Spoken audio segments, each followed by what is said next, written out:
কক্সবাজারের এক বিখ্যাত ফলের সাথে পরিচয় করে দিই আপনাদের। এটার নাম জানি কি?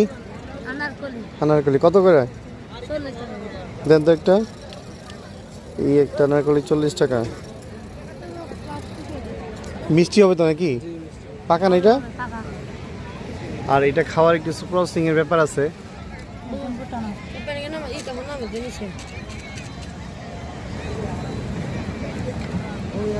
তোমরা কি এগুলো পিস কিনে আনো না? আমি যে বিক্রি করি কত করে নিবা? বেশি করে বিক্রি করবো এক গাছ এক ইয়াতে যা আছে এক মাথায়। নর্মালি কত করে কিনো পাইকারি? ফল এরকমই হবে।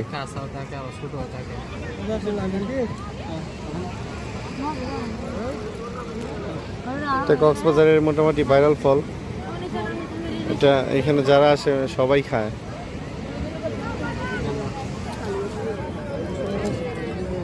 ধন্যবাদ।